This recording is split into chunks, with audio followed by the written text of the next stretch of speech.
Hello, everyone. You're listening to the award-winning To Hull and Back podcast, proudly sponsored by Old Zoological Bar in Hull. I'm your host, Nathaniel, and tonight I'm joined by just Joe. Of course, Hi, everyone. You'll do. I'm sure we'll have a good show. We did try and get a few people on, and of course, remember, if you just DM any of us to ask to come on, maybe we should have done that an hour or two ago. You can come on the next episode. You can just ask. But please get your comments in. The 17 of you that are watching live, get your comments in, and we'll have something to talk about. A few more ideas. I was thinking before this. I was thinking on the last episode after a win. I don't feel like there's much to talk about when things are going well, and I'm trying not to just launch into a huge wave of negativity, because I think probably on this podcast for the this season, though normally I'm the most optimistic, now I'm the most negative somehow. I'm trying not to go into that, but to be honest, the performance, I guess, was worse than Portsmouth, but equally, the Portsmouth game is a typical Jukierevich match where you win 3-2 and you're on the right side of a high-scoring match because you're at home and you have that advantage. And I think the QPR game last night is just pretty much the opposite. When you're the away team, you might not get on the right side of a high-scoring match. We scored 2 nice goals. We conceded 3 awful ones. Yeah. What did you think of it? What was your initial reaction, Joe? I think, I just want to start with the first 15 minutes because they felt very similar to QPR away last year when we won 3-1. I think it was under Tim Walter. Or was it 3-0? 3-1. 3-1. Bedia scored, didn't he? Bedia, Miller, and someone else who was it? It was Drama. Drama. Anyway, it felt very similar to that because Ivor Panda was just making a load of brilliant saves, especially early doors, and then he kept us in the game in later parts as well. So he's had a rough start to the season, but something about Loftus Road just sits well with Ivor Panda, doesn't it? And when Joff put that goal in and we went up to third in the league temporarily, and then Middlesbrough went 1-0 down, and all of a sudden we were a point behind second, I was sat watching it and I thought, oh my God, we're third. We're third. Oh my God. And I think as soon as that happened, I think I cursed us a little bit. And look, I've said for a while when people have made the defensive point that since Bristol City and Blackburn, defensively, I think the record looks worse than it actually is, if that makes sense. Those 2 games where we conceded 4 and 3 back-to-back skew it a little bit, but I think Saturday laid bare the fact that we still do have defensive issues in that the midfield just didn't want to keep hold of the ball. Hopefully that changes when Lundstrom's back in, and we'll have Matazo back in around a month's time as well, which will be huge. It's an awkward one because obviously, we're still doing well, but there are some quite glaring issues. And, some of them are just unlucky. Like for 2 of the goals, Charlie Hughes blocked it and it just bounced. It's so unfortunate. And you can't help that. But what you can help is the fact that we let them have nearly 30 shots on goal. And the 2 real chances we had, 2 of the 3 real chances we had, we scored. Yeah. We'd had... the Destin goal was the second shot we had all match, I think. We only had a third one an hour in or later. So it wasn't even like it was a great attacking performance. Was it Joseph? Yeah.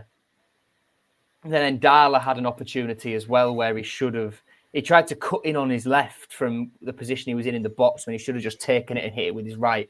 And that, that's the thing where he's a young player and he'll learn. Joseph doesn't have that striker's killer instinct at this level, I don't think. Anyway, Nathaniel, carry on. Well, you're definitely right there. He got a goal against Portsmouth, but they're too far and few and far between. I mean, yeah, I just feel like we've not really learned anything from the last 2 games, really. I was, not, it's not good for the host of a podcast, but I was struggling to think of things to say after Portsmouth, and it's kind of the same issues. We're 16 games in now, and I think we've settled into the fact that we score lots, concede lots, and it doesn't really look like it's going to change. If we actually were able to do things in January, it probably would. I just can't. Well, we can't exactly. I mean, you never know what Adrian will cook up in January. Oh dear. It'll do some odd stuff. I'm sure, more of those free deals. Or I guess because we're at the salary cap, are we going to say, okay, well, we won't pay you any wages, but you'll get 50%. You'll get 200% of whatever your wages if we get promoted in next year. We can't pay you because we can only get Casey Palmer out on loan. But at the end of the season, we will give you a mysterious bonus of 200 grand. Promotion bonus of however much money we would have had to pay you. I wouldn't put it past him at this stage. Certainly not. I'm surprised. Well, not surprised per se, based off his full match he had against Portsmouth, but Destan is actually good. He scored 2 and 2, 2 nice finishes. He didn't hold the ball up quite as well as he did against Portsmouth, but he's getting amongst the goals. Gelhardt, of course, got another one. He's up to 8 now, 2 past McBurney in the league. He might actually be the top scorer because McBurney's injury is a bit of a concerning one. So how it was meant to be one game and now it's rumbled on this long. Well, I think it'll have been 8 games he'll have missed by the time if he does play against Stoke. I mean, Ukirich just said it's because he tried to get back for the Norwich game and he could have done, and then he kind of re-injured himself. It'll be 7 games that he's missed if he comes back at Stoke. 8 if he doesn't come back at Stoke. Yeah. But of course, in terms of goals, we haven't missed him. Maybe, especially yesterday, maybe his kind of. It's not even really the defence that's the problem. It's the fact, against Watford, we've gone 1-0 up, and Derby, we were in the ascendancy, and we should have held on there. And then also, maybe Charlton. There were these games where we haven't been able to see them out because when we go in front, we saw against Portsmouth the way they battered us at the end, and it's going to be like that as it was against Sheffield United and Leicester and Southampton when we play Ipswich on Tuesday night. But it's so frustrating that we don't seem to have any control, even though we had more possession yesterday. That was more possession where we were trying to chase the game for the last half an hour. We just don't seem to understand that the best way, because we're so good at attacking, is to kind of carry on mentally. One of the biggest problems is that it isn't just that the defense is poor or that the players we have in defense are poor, because they're good players. It's the whole team. It's the midfield, Hajmatovic, Jarby, Slater. They don't get kind of their foot on the ball. Crooks doesn't do it enough. Where if we can keep the ball and keep kind of,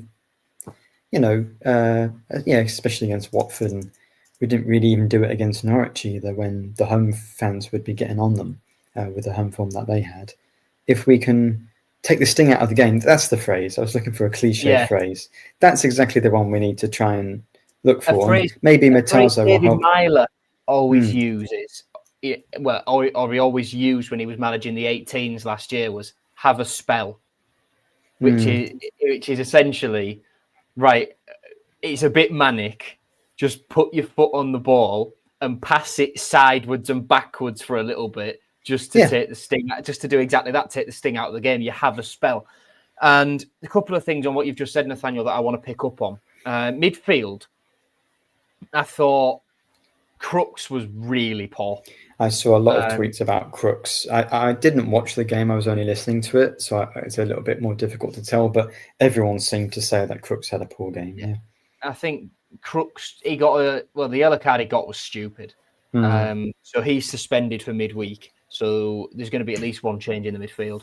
I'd imagine that Lundstrom will come in for him, given that that's an easy one to do. What if he's fit? I thought Slater played really well. 200 games for the club now. That's massive. He's. I'd have thought at the start of the season with Regan that this year will be his last year, given that he's out of contract. He struggled last year. We were stacked in midfield. We had Lundstrom coming in. We expected Zambrano to come in. We have Matazzo still to come back fit. But what Regan has done is he's found a little bit of the Regan Slater of old. In recent weeks, he has been phenomenal in just doing what he does best, which is the dirty work, the hard yards. And for Gelhardt's goal, he made it. That goal doesn't happen without him. Like that, such a strong tackle in the midfield, driving into space, finding the perfect ball. Superb from Regan. And then on the defense, moving back into defense, I've seen a lot of tweets online saying that Shemi Ajayi should come back in for John Egan, and the only reason he hasn't is because traveling with Nigeria in World Cup qualifiers. And I'm just going to say again, because it's something I believe, that John Egan is a better centre-half than Shemi Ajayi is. When Ajayi is on the pitch, you might notice him more because... Oh, certainly. He's got more personality on the ball, hasn't he? Yeah. He's more of a presence, and he will sort of tell Charlie Hughes to cover him while he goes out and chases something down. But the thing with Ajayi is he is so error-prone. He's very, very mistake prone. We didn't see it against Coventry, but then since he's come back from that injury, needless penalty to give away against Sheffield United. Yes. The 2 goals at Derby were both his fault. Carlton Morris is half a foot shorter than him, and he's been bullied, quite frankly. Then the second one, both Ajayi and Panda have to do better with. That's a combined thing. But he although he's a good centre half, he has a mistake in him. And you can't say that about John Egan. No. Where Ajayi might make up for a mistake, Egan, I don't think, would make the mistake in the first place. Egan's more composed, isn't he? Ajayi seems to have... He's more lively. And he spends, he's tried to bomb up the wing and cross the ball in more times than Egan's made a mistake this season, I think. Maybe he made some early in the year, but I think maybe that was mostly Hughes. Ajayi, I think his ceiling's higher. He's got more technical ability, and you can get more out of him going forward, maybe, because Egan, you compare Hughes and Egan never passes it forward. But that's not his job. He's more boring, definitely. I love watching Ajayi play. So I'd be more, I think, because of the opponents and because of how we play against these so-called better teams, we've had to sit in against the teams I've mentioned already. Of course, this is the third team to come down to the Premier League that we're already playing at home. He could probably go to a back 5 because Crooks is suspended. Yeah, if Lundstrom isn't fit. Even then, you could bring Lundstrom in for Hadžiahmetović and you could have Regan. Because Slater's played his way in. Yeah, you wouldn't 100%. Drop Slater. You'd slot Hadžiahmetović because I think he is a good player on the ball. I think Slater has a bit more bite to him, and that's what we'll need against Ipswich. So I think that's fair. Jarby, is he ready for a start? Probably is now. He's played a lot. I just suspect that because it's a relatively long-term injury, well, it's an entire international break worth of football. Lundstrom missed, isn't it? So maybe he wouldn't be quite fit enough to start. Well, he's missed 2 international breaks, really, hasn't he? Well, he got injured against Sheffield. Yeah. Which was before the October one. Well, I mean, he missed that entire between the international breaks. The international break, right? The break from the international between breaks. What do you? If that's the international break, what do you just call a regular season? Just football. He's missed a lot of football. He's missed that portion of the season between the October and November international breaks. Certainly has. Yeah.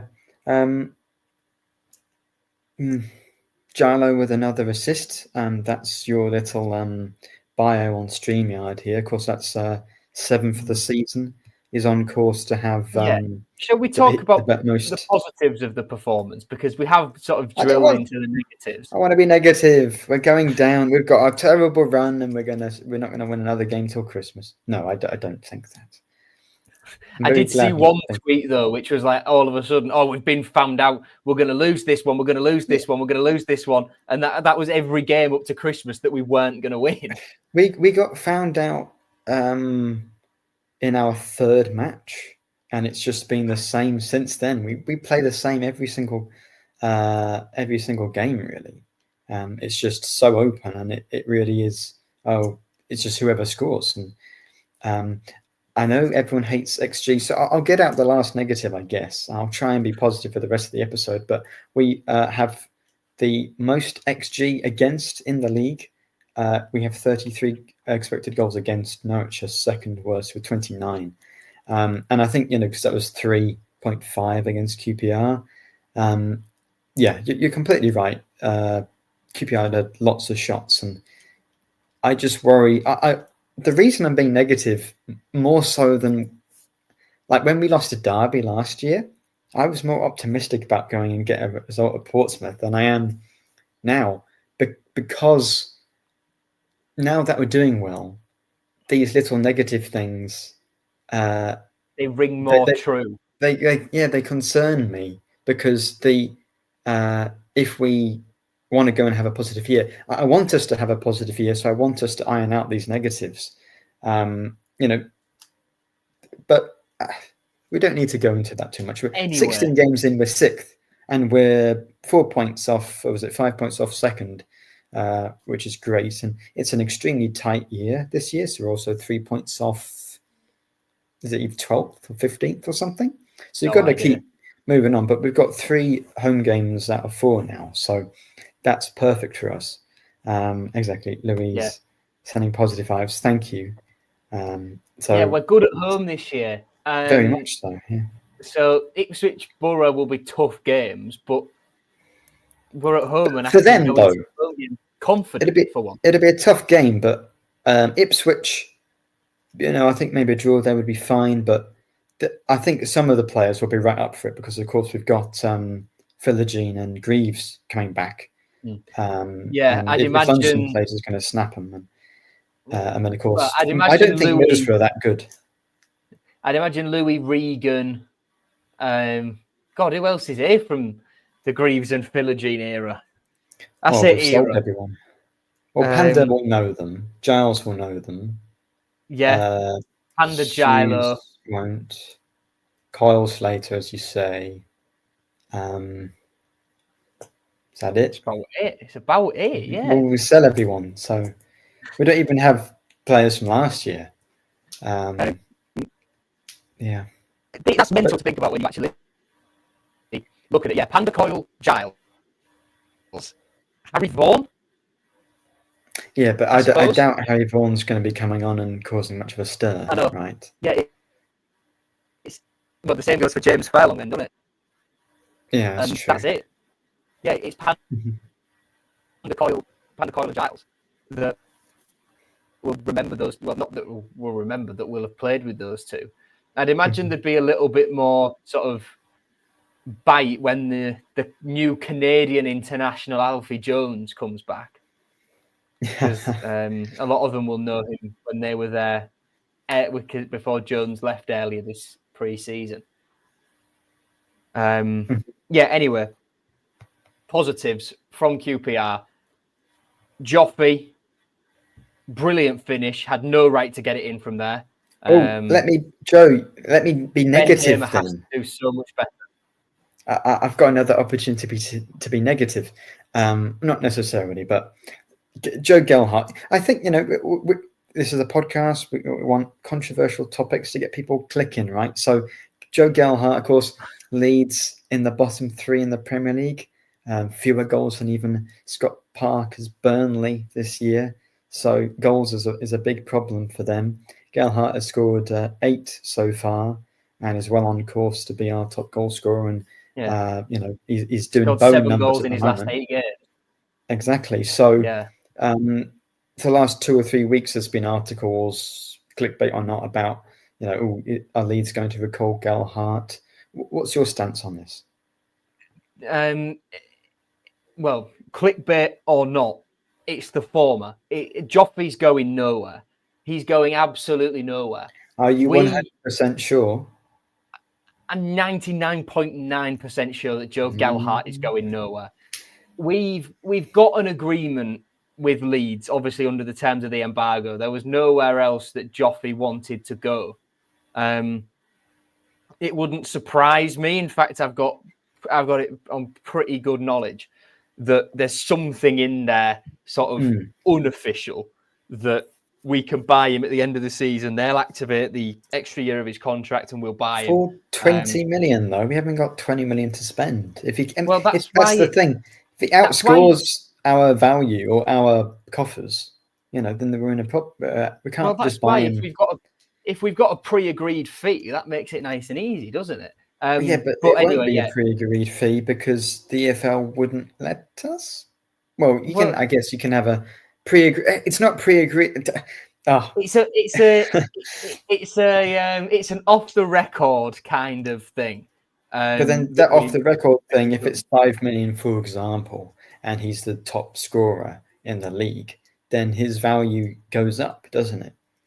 Well, put it this way: they've done us a massive solid in giving us Gelhardt and JB for free. They wouldn't have done those deals if they didn't know down the line that they were going to get something in return. Well, Leeds are going to get a lot of money for Gelhardt, no matter whether it's us signing him or someone else, because he's been incredible. They'll get a couple of mil for Joff, easy. A couple of mil. The going rate for a youngish English striker or winger who scores 10 plus goals in the Championship is 15 million. And you can either spend 15 million like Delap and then end up at Chelsea, or you can spend 15 million in League One for Stansfield. But it's 15 million. Yeah. And we're under an embargo right now. I was, almost, physically sick and vomiting when I saw that we were going to try and spend 8 million euros, not pounds, on Mattia Freegan, thinking that could be a waste. There was never anything in that, though, that we were never going to spend 8 million. No chance. Well, we were going to loan him and spend 8 million if we got promoted or something. So, look, Joffrey's going nowhere. Joffrey is here to the end of the season. What happens after that, we don't know. But Joe Gelhardt is a Hull City player until at least May.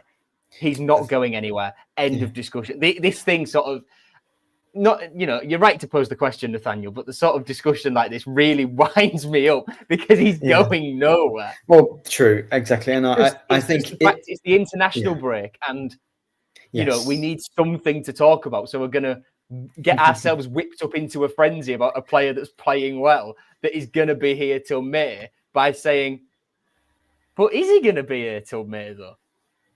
Well, you've got to remember, Joe Gelhardt turned down literally every other. He could have gone to Rangers, got more money than he's on now.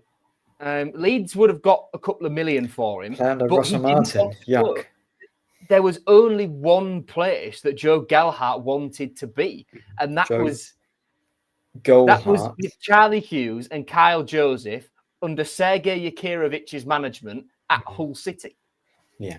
He does like it. Remember that. He rejected so many other loan offers, permanent offers from Championship clubs, Rangers, and others, because there was only one place he wanted to be, and that's here. So he's going nowhere. Simple as that. The only thing I will say is Daniel Farke's job is under scrutiny at the moment. Another manager, if they sign another manager, who has a different view on Gelhardt, because Farke's, of course, the one who sort of didn't play him last 2 years in the Championship, and instead loaned him to Sunderland and City. If they change your manager, the situation could change. The only way I would see Gelhardt going back there in January would be if they try and sign many other players and they can't. I mean, come January 31st on deadline day, they panic and they're desperate and they recall him. That's the only thing. So, if in the first week of the January window, if they sign someone else up front, then but it would have to be quite a Calvert-Lewin change. can try and handball it in all he wants. It's not going to work. It's still not going to count, is it? Quite right. But well, we've killed 6 minutes there, so I think that was worth me asking the question. Right. I think you were just going to start talk about Giles. Since we've done Joffy's goal, let's do the second one now. Enis Destan. It's a good header. It is a good header. Bullet header. But I think just about any other striker could do it. That goal is made by Ryan Giles. Yes. That is one absolutely unbelievable cross. It really is perfect, isn't it? Yeah. And quite a way out. Look, Brandon Williams is playing for the under-21s a lot at the minute. It has been just about all season. I watched him on Friday night, and he looks so far off it and so disinterested that the competition we thought Ryan Giles was getting in Brandon Williams, he just hasn't got. Because Williams is so far off it even at 21's level, I think.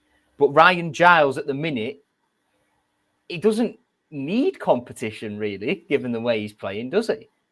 No, he's on course to get the most assists he's ever had in a championship season.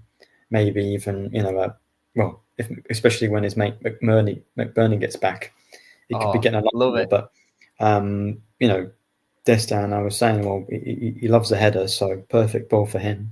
Another bit positive, of course, Giles got the assist, and it's kind of awkward because Gelhardt won goal of the month. Normally when you win goal of the month as a player and as an individual, you're like, that was a great bit of skill, or I've blasted it in on the volley from 25 yards. Gelhardt tapped it in at the back post and wasn't even part of the move. It was, of course, a move, I think, was it Giles and Miller? Giles Miller, maybe Slate or Hughes or someone. So nice for him to win goal of the month, but I would have scored that. You would have scored that. Slater might have even got close to scoring it. It was that easier chance. So he might have crept under the bar. Maybe. So, no criticism to Slater because he's had a good year. And of course, as you say, 200 games equally, he would have missed. So, good for him. But yeah, Giles. Coxie. Joseph would have missed. Maybe. Poor cow Joseph. Yeah. Were there any other positives? So I guess, as you say, we scored 2 goals. Clearly, the goals is not going to be a problem. We're going to score a huge amount of goals this season. Yeah. It's just whether we're going to be like me playing FIFA and winning promotion to the championship, winning or losing every game like 5-4 or something like that. I've literally I've made my own team a Springhead because that's roughly kind of. Not even really an area, but I've just got promoted to the Premier League. I scored 168 goals in the league to get promoted, and I had the worst defence in the league. I conceded 80, and I won the FA Cup as well. So it would be exactly like that. Honestly, watching Ipswich City is exactly like me playing FIFA or anyone playing FIFA because the score lines are so high, and it is exciting. But so. We praise it when we win and we complain about the same thing when we lose. But at least it is exciting. And there's always a chance you can win a game when you can score goals, which is why, I'm looking ahead to the next few games. And as you say, they're going to be tough. Of course, Ipswich are 7th or 8th. Stoke are 3rd away. So that's going to be really tough because they just beat Bristol City 5-1 there, didn't they, before the break. And then we've got Middlesbrough, who I think are average, and Wrexham, who are average. The reason about Middlesbrough... If Middlesbrough are average, Middlesbrough are average, what are Wrexham now? Come on. Crap, I guess. What I mean is because it's the Championship and it's so based, especially this year, that usually you would have a few rubbish teams at the bottom and you have Sheffield Wednesday and Norwich. But at the top, you'd have teams like Leicester or Ipswich or Luton or whoever who... they went down, but parachute payment teams are usually much higher up the league than they are right now. Yeah. What I mean is they're actually quite clearly very good. At the moment, the quality just seems like Derby had just won 5 in a row and then they lost to Watford. We've had our good run. Charlton had been doing well and clearly not that good because they lost 5-1 to Southampton at Oh, home, 5-0 Nathan at half Jones time. getting dogs abuse that whole 90 minutes, Yeah. by the way. I love it because he'd have hated it. And I like Nathan Jones as a manager. I think he's a good gaffer. But yeah, it's funny to see stuff like that. Anyway. Oh, yeah, I don't like him. What I mean is that they won like the first 4 of the first 5 games, 5 of the first 6, something like that. And since then, they've been average. So they're in an average run of form. By the time we play them, they'll, of course, won the next 3. But if people say, oh, it's a tough run for the teams come to the MKM Stadium. We've lost 1 game there, and that was when we were sick. And we've got, we're the highest scorers in the league. So there's still definitely a chance to get some points out of that. 100%. Ipswich will climb up the table. I've said that for some time, and they are starting to now. And I think they might be the toughest opposition we'll face this season. We have obviously still got Coventry to come here. They come here around sort of Easter time, and Borough straight afterwards, who are high up the table. But they're average. But I still think Ipswich can still get firmly back in the promotion fight for sure. Oh, absolutely. Look at the players they've got. Like Greavesy, we know what he can do. Jaden, we know what he can do. Jack Clark, he scores goals in this division. Akpom, the last time he was in this division, scored a hatful. Has he scored yet? Does he play? No. I don't think he's even. I'm not sure if he started a game or not, to be honest with you. Let's have a look. Let's consult FOTMob, though other football score apps are available, of course. It would help if I could spell Ipswich correctly. I would quite like to see Greavesy start against us. I know recently he hasn't been. 12 games, no goals. How many of them have been starts, though? Because I know he hasn't started many, if any. Let me count. 1, 2, 3, 4, 5. 5? Oh, he started against Wrexham. He started against Wrexham. He started. Well, they just drew 0-0 with Wrexham, so they're not necessarily a free-flowing attacking side all the time. Of course, they beat Sheffield United 5-0, but that was Ruben Sayers' Sheffield United. So, pretty grim. Just from a you point of view, Nathaniel, you know who'd have been marking Jaden Philogene all 90 minutes against Wrexham? I'm just trying to think of another defender that plays for Wrexham that isn't my boy. But isn't Ryan Longman playing right wing back? Yeah, true. I don't even. Did Longman play then? Yeah, Longman played the full 90. Oh, well then. We should get him back. Get him back in January. Get him back, cover at left wing back, for Giles. Philogene was hauled off with 25 minutes to go. That's the number that Ryan Longman did on him, mate. He's doing okay for Ipswich. He's their top scorer, I think, isn't he? But in games he doesn't do an awful lot. He can be missing for 2 or 3 games and then just score a hat trick, which is sort of a little bit like what Jaden was post injury for us. He was still getting on the score sheet a couple of times. I think he scored against, was it Millwall? Then had a goal drought, scored against Cardiff. I'm not sure if he got one more before season's end, but he would. I approve of that comment as well. Longman over Akintola has just been put in the. I do like Akintola, but he's no Longman. Do you want me to be brutally honest? Well, I don't like him because he's good. Yeah, you can't like him because he's good. Because he's not. Did people seriously think I liked Longman because I thought he was good? No. You like him because he's the boy? Well, because he's mine, and exactly. Because he reminded me of me being crap at Sunday League, at wing back. So, like it was it's only half serious. It's half a joke, the Longman stuff. You brought him up, so this is your fault, by the way. I didn't even think of that. Anyway. Yeah, so I'd be interested, given Philogene pace, and that if that's not working, they can just sub Jack Clark on, who's very good. who's also very good.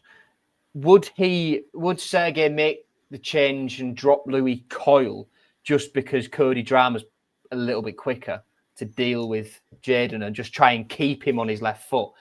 Or do you go for Louis because he trained against him every day for a year and he'll know exactly what Jaden doesn't like to do? Well, what I'd say is that I would have liked to have seen some of those training sessions with Coyle and Philogene, and if it's anything like how the people who criticise Coyle, then I imagine that Philogene would have a field day against Coyle, because Coyle's the slowest fullback, other than Sean McLaughlin last year, that we've had, I think. So, I don't think playing Jame is a terrible idea in a back five. We're going to be going back to a back five if we score first anyway, or playing like that because we sit back on any lead. It's like trying Southgate. What happened to like the Wrexham away Carabao Cup performance or Oxford, where it was just wave after wave after wave of attack, no matter what happened? Well, we didn't hang on against Wrexham, though. Yeah. Pardon? We didn't hang on against Wrexham. That went very badly. So that didn't work, and neither does just parking the bus. Got beaten in the air, and you wouldn't have made the change to bring Firmino on if it was a league game. You'd have brought him on for a striker, not for a centre-half. But so what's the full lineup then, you think? Pando and goal. Nah, Giles will have to play. Come on. Arguably Evo's best performance of the season. Nah, go on, Dylan. Yeah, Pando's got a bit of he got some praise yesterday for his performance, and he kept the scoreline down and gave us a chance to actually be in front at some point. So yeah, Panda back in everyone's good books. Hopefully after that performance, Giles will play. I would go back five. Just on Evo, finally, I know I mentioned him earlier, but I think him going away with Croatia would have been such a massive confidence boost for him, because it didn't happen last year when he was playing the best football of his life. And this year, where he's admitted himself that he's been a little bit maybe distracted in the early season when there was a lot of transfer noise and stuff like that, when he's not been at his best, to then get that call up, that's rewarding in a sense. And I think that'll massively help him in the long run, especially if he can stay in that Croatia side and go to the World Cup, where we could have Miller at the World Cup with Canada, McBurney at the World Cup with Scotland, Panda at the World Cup with Croatia. That's who else? Could have Hadjibatovic. They're in the playoffs, aren't they? Amir, it's possible. Amir can Bosnia still qualify? Have they qualified? Yeah, they're in the playoffs. Oh, are they? They're 2 games away. Egan with Ireland. Of course, Ajayi won't be going to the World Cup, having missed the deciding penalty in the shootout for Nigeria. So, although wasn't that actually not the last playoff, and actually that puts them into the Interconfederation. So had Nigeria have won, they would have gone into the Intercontinental Interconfederational playoff, I think they play. Well, they're already in the final for that. Yeah, they play whoever wins out of Jamaica and someone else, I think. Suriname? Is it Suriname? Jamaica football? Well, we're getting very off track here, but we are getting so sidetracked. I do maybe want to touch on the international games, because there were some old-timers in there that we can mention anyway, and I know Will would definitely mention them if he was on here. I suppose the last thing we want to do is, of course, we've been doing the prediction table. If I was a benevolent host, I would say, there were so many people not on the podcast tonight that it would be cruel to do to force them to have 3-0 City predictions for not one but 2 matches. Of course, Will will probably have something to say about that, and we'll just put them on the group chat anyway. But if he doesn't, then I guess they're just going to have to predict 3-0 City for the next 2 games. But for QPR, right? I think Yeah. I sent my prediction to Will, and I don't think anyone else predicted anything, but I don't think we'd have predicted a defeat. Well, I wouldn't have got it right, would I, to be fair? So the table stays verbatim. Yeah, fair It enough. stays exactly the same. And Will has sent me his predictions ahead of time. If you want good. he sent them 38 minutes ago. Well, that was after the podcast started, though. So does that count? It's not by the end of it, though. So Anyway, obviously we'll allow it. Well, Will makes the graphic, so he can just precisely. Good point. Whether we say they count or not. So he says 2-1 to us against Ipswich, and then a 2-2 draw with Stoke. What was that? A draw and a 2-2 draw with Stoke, and we beat Ipswich 2-1. Yeah, nice. He's definitely more optimistic than me. Joe, what's your prediction for Ipswich then? Because it's going to be another back to the wall job. No, I think I'm going to go 2-2 against Ipswich, and then go 3-2 win against Stoke. Because we like a score win at Stoke in the last couple of years. What was it? 2-3-1s in a row. 2-3-1s in a row. Yeah, you're right. And 2-3-0s in a row that Ollie's predicted in the chat between us and Ipswich. That'd be a turn up for the Bucks. It's definitely possible, just unlikely. I'm going to go 3-2 defeat to against Ipswich. I just think they're going to outscore us because they've got that firepower. And I'm being negative, Nathaniel. And, because our defence is pretty much as bad as it was back then, throwback to when we lost 5-1 at Stoke. Oh, my Lord. They beat Bristol City 5-1, and they're actually quite good. So, hang on. Bristol City are actually quite good. We're sixth. We're miles ahead of them in the table. Bristol City are above us. Are they? Yeah. Well, see, that's the stupid league we're in. Bristol City. At one point, they are. Half an hour yesterday. For half an hour yesterday, Derby were ahead of us. We were 7th and they were 6th. It was only because Watford came from 2 goals down to win away at Derby that Derby aren't 6th, which I hate Derby. They're crap. They won 4 games in a row under Eustace and became the super team and almost sent us down last year. I mean, this time we're finally in a playoff race and they were almost going to have won their 6th in a row out of nowhere when we should have beaten them. I know that's what everyone's going to think about. Carlton Morris as well. I think they've got fears that he could have done his ACL. Well, on one hand, horrible shame for him. Equally, hold that sheep. So I don't like Derby County at all. Anyway. Yeah, 3-2 loss to Ipswich and 5-1 defeat to Stoke. Yeah. Well, I'm just playing the percentages because Stoke are a good team. They're 3rd. 3-2 defeat. 3-2 defeat to Ipswich. Yes, we're going to lose to Ipswich 3-2. We're going to lose 3-2 to Ipswich. Then we're going to go to Stoke and be 5-1. on par with a team that had Marcus Maddison on the bench, had lost Bowen and Grzycki and lose 5-1. Pretty much. Last game before COVID. What I will say is that if this is anyone's first episode of the To Hull and Back podcast, what did I predict for the what game was it?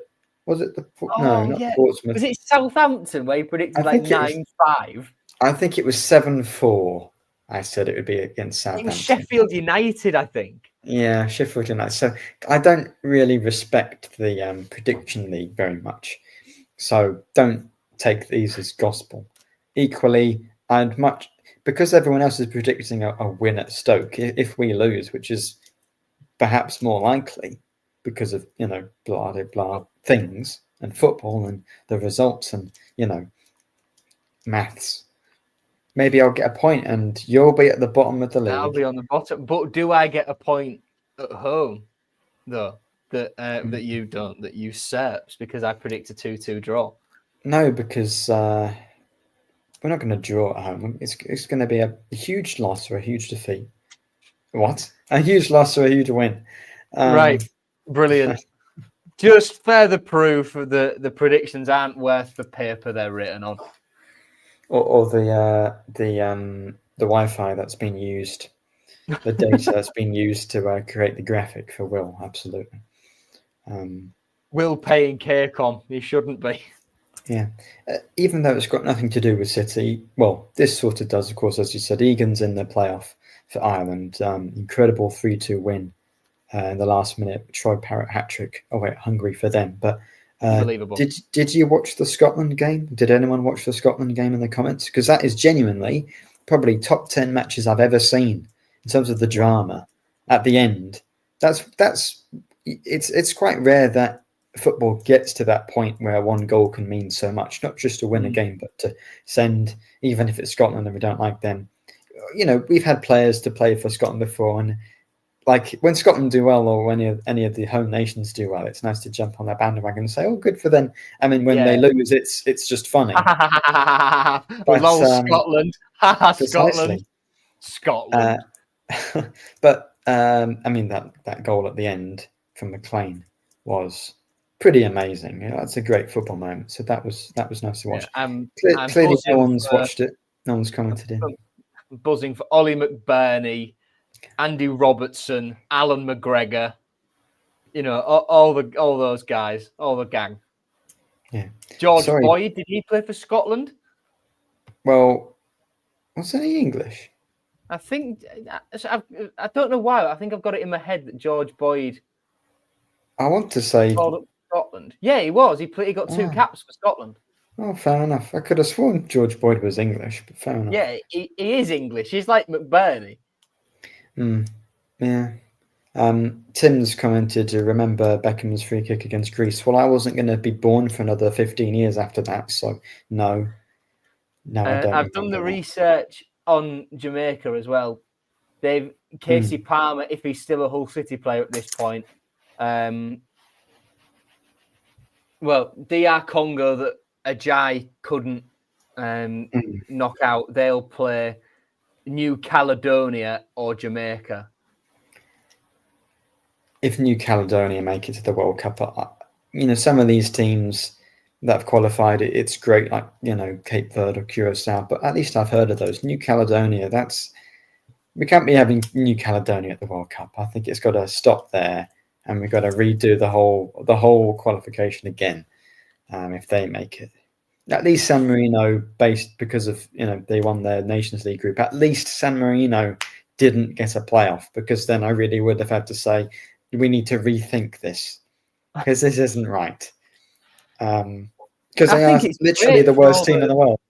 All the little small nations getting their chance. These aren't even nations, are they? They're kind of states. Yeah, well, Curacao is a sort of overseas territory of the Netherlands. New Caledonia is French, but for how long? Because that's a bit of a political taboo at the minute. Haiti, whose manager has never actually been to their country, and they haven't had a home game in about a decade. Wow. Haiti, didn't they lose 10-0 to Spain in the Confederations Cup? Was that then? Or was that would have been Tahiti, maybe. Yeah. Sorry to bring up Haiti there. But yeah, it's massive for Haiti, because it's a country that is beset by gang violence and instability and drug wars and all sorts. It gets an earthquake or a tropical storm every 5 minutes. So they just can't get anywhere as a nation. And, they can't play home games because the national stadium in Port-au-Prince is inaccessible because of the political situation. Their president was assassinated in 2021. Since then, they've not had any political stability. And because of that, the manager has never actually been to the country that he manages. Is wild. That is, given all of Trump's rhetoric, though, will Haitians actually be allowed into America? Gelhardt isn't coming back to Leeds. We've covered that ground. And now I've mentioned Trump and ICE and illegal immigration, as he calls it. Let's end it there, shall we? Two more things. One thing I've already forgotten. I was going to mention something. What were we talking about? World Cup qualifiers. Yeah. Haiti having no country left, basically. Yes. Oh, what was it? It was good. Okay, well, I'll mention the other thing.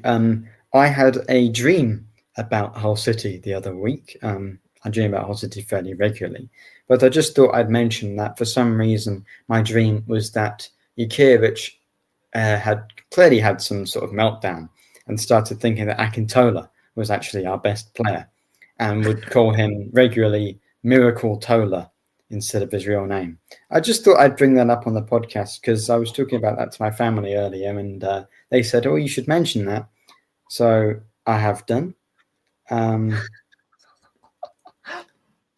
God, you can tell we're nearly at an hour, can't you?